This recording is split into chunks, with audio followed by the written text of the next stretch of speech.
जरा सोचिए, एक बंद डिब्बे के अंदर गैस के अरबों खरबों मॉलिक्यूल्स हर तरफ भाग रहे हैं, एक दूसरे से टकरा रहे हैं, दीवारों से टकरा रहे हैं। बिल्कुल एक केओटिक माहौल है ना? पर क्या हो अगर मैं कहूं कि इस पूरी भगदड़ के अंदर भी एक छिपा हुआ ऑर्डर है, एक ऐसा सिस्टम है जिसे हम समझ सकते हैं, माप सकते हैं। तो चलिए इसी छुपे हुए आर्किटेक्चर को आज डिकोड करते हैं। तो किसी भी सिस्टम को समझने का कह लीजिए पहला और सबसे जरूरी नियम क्या है? वो ये है कि सिस्टम को पहले शांत और स्थिर होना पड़ेगा। सीधी सी बात है, हम किसी भागती हुई चीज को ठीक से कैसे माप सकते हैं? नहीं ना, हमें चीजों को ठहरावा चाहिए, तभी तो हम उसे समझ पाएंगे। अब जरा इन दो तस्वीरों को देखिए। ये दो अलग अलग दुनियाएं हैं। बाईं तरफ जो है वो है अराजकता, यानी नॉन इक्विलिब्रियम। यहां गैस के मॉलिक्यूल्स इतनी तेजी से इधर उधर भाग रहे हैं कि हर कोने में प्रेशर और टेम्परेचर अलग अलग है। इसे तो मापना नामुमकिन है ना? लेकिन अब दाईं ओर देखिए, ये है ऑर्डर, व्यवस्था, जिसे हम थर्मोडायनेमिक इक्विलिब्रियम कहते हैं। यहां सब कुछ एकदम शांत हो चुका है, हर प्रॉपर्टी, हर जगह एक जैसी है। और पता है, साइंस की असली शुरुआत बस यही से होती है। तो फिर ये थर्मोडायनामिक इक्विलिब्रियम आखिर है क्या? चलिए इसे ठीक से समझते हैं। ये किसी भी सिस्टम की वो स्टेट है, वो अवस्था है, जब उसकी जो मैक्रोस्कोपिक प्रॉपर्टीज़ हैं, यानी बड़ी बड़ी चीज़ें जैसे प्रेशर और टेम्परेचर, वो पूरे सिस्टम में एक जैसी हों और सबसे ज़रूरी, समय के साथ बदल ना रही हों। मतलब मामला एकदम सेट है। और यही तो हम चाहते हैं, क्योंकि हम सिर्फ ऑर्डर को ही माप सकते हैं, केओस को नहीं। ठीक है, तो अब हमारा सिस्टम शांत है और मापने लायक भी। तो अगला सवाल क्या है? यही कि हम इसकी हालत बताएंगे कैसे।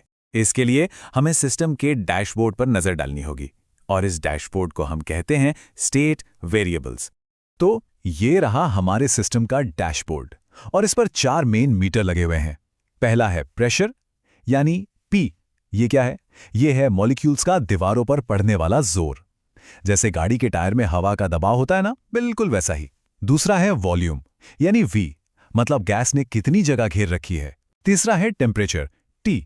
ये हमें बताता है कि मॉलिक्यूल्स औसतन कितनी तेजी से भागदौड़ कर रहे हैं। और चौथा है मास, एम, यानी सिस्टम में गैस है कितनी। बस ये 4 वेरिएबल्स मिलकर सिस्टम की पूरी कहानी बयां कर देते हैं। अब यहां एक बहुत ही मजेदार सवाल आता है। मान लीजिए अगर हम इस सिस्टम को ठीक बीट से आधा कर दें, तो क्या ये सारे के सारे वेरिएबल्स भी आधे हो जाएंगे? चलिए एक छोटा सा थॉट एक्सपेरिमेंट करके देखते हैं। इसको कहते हैं पार्टीशन टेस्ट। सोचिए, हमारे पास एक कंटेनर है और हम बस कल्पना में उसे बीच से आधा बांट देते हैं। तो क्या होगा? बहुत सीधा सा जवाब है ना? वॉल्यूम V और मास M, ये दोनों तो आधे आधे हो जाएंगे। लेकिन टेम्परेचर और प्रेशर का क्या वो भी आधे होंगे?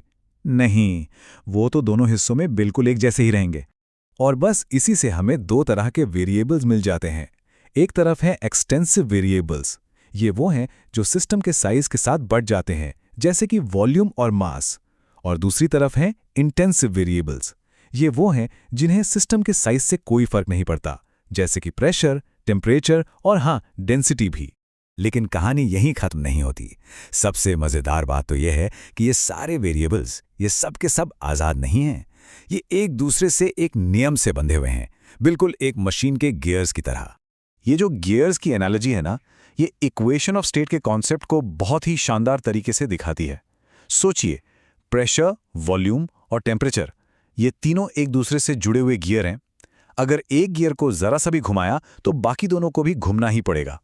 ये एक साथ एक ही नियम से चलते हैं, और वो नियम है ideal gas law, PV = μRT। ये वो मास्टर इक्वेशन है, वो जादुई फॉर्मूला है जो किसी भी गैस के प्रेशर P, वॉल्यूम V और टेम्परेचर T को एक साथ बांध कर रखता है। इसका मतलब क्या हुआ? इसका मतलब ये हुआ कि अगर हम वॉल्यूम कम करेंगे तो उसी टेम्परेचर पर प्रेशर बढ़ जाएगा। सच कहूं तो यही थर्मोडायनामिक्स की असली बुनियाद है।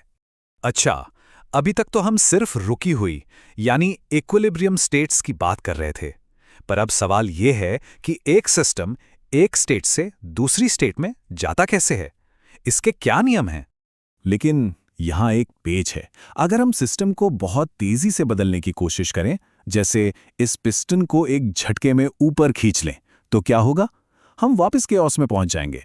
फिर से वही अफरा तफरी, इक्विलिब्रियम टूट जाएगा और हमारा जो मास्टर इक्वेशन था PV = μRT, वो भी काम करना बंद कर देगा। क्यों? क्योंकि प्रेशर और टेम्परेचर फिर से हर जगह अलग अलग हो जाएंगे। तो फिर इसका हल क्या है? इसका हल है एक बहुत ही एलिगेंट, बहुत ही खूबसूरत आइडिया, जिसे कहते हैं क्वाजी स्टैटिक प्रोसेस। सोच कर देखिए, बदलाव इतना धीमा हो रहा है कि जैसे पिस्टन के ऊपर रखी रेत का सिर्फ एक एक दाना हटाया जा रहा हो। यह प्रोसेस इतना धीमा होता है कि सिस्टम को पता ही नहीं चलता कि कुछ बदल रहा है। वो हर पल, हर कदम पर इक्विलिब्रियम में ही बना रहता है। तो चलिए अब इन क्वाजी स्टैटिक प्रोसेसेस के 4 मेन ऑपरेटिंग मोड्स को एक एक करके समझते हैं। ये चारों इस बात पर बेस्ड हैं कि प्रोसेस के दौरान कौन सा एक वेरिएबल कांस्टेंट यानी स्थिर रखा जाता है। पहला मोड है आइसोथर्मल। जैसा कि नाम से ही जाहिर है, आइसो मतलब सेम और थर्मल मतलब टेम्परेचर। तो इसमें तापमान यानी टेम्परेचर कांस्टेंट रहता है। और ये कैसे करते हैं? हम सिस्टम को एक बहुत बड़े हीट रिजर्वॉयर में रख देते हैं।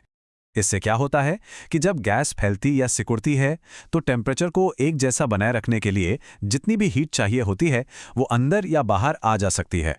दूसरा है आइसोबारिक प्रोसेस। बार प्रेशर की यूनिट होती है, तो यहाँ दबाव यानी प्रेशर कांस्टेंट रहता है। इसकी कल्पना ऐसे करिए, एक पिस्टन है जिसके ऊपर एक फिक्स्ड वजन रखा हुआ है। अब जब हम गैस को गर्म करेंगे तो वो फैलेगी और पिस्टन को ऊपर उठाएगी, लेकिन क्योंकि ऊपर वजन उतना ही है, अंदर का प्रेशर हमेशा एक जैसा बना रहेगा। तीसरा मोड है आइसोकोरिक। इसमें जैसा कि नाम से पता चलता है, वॉल्यूम को कांस्टेंट रखा जाता है। इसका सबसे बढ़िया रोजमर्रा का उदाहरण है हमारा प्रेशर कुकर। उसका वॉल्यूम तो फिक्स्ड है ना। जब हम उसे गर्म करते हैं तो अंदर का प्रेशर और टेम्परेचर तो बढ़ता है, लेकिन वॉल्यूम तो उतने का उतना ही रहता है। और चौथा और आखिरी है एडियाबैटिक प्रोसेस।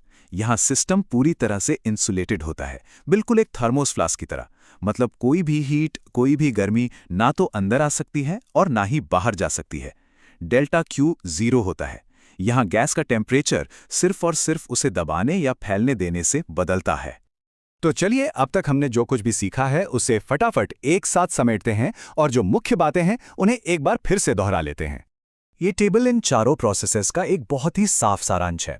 आइसोथर्मल यानी temperature constant, isobaric pressure constant, isochoric volume constant और एडियाबैटिक मतलब हीट का कोई लेन देन नहीं। तो इस पूरी बातचीत से 4 सबसे जरूरी बातें हैं जो हमें हमेशा याद रखनी है।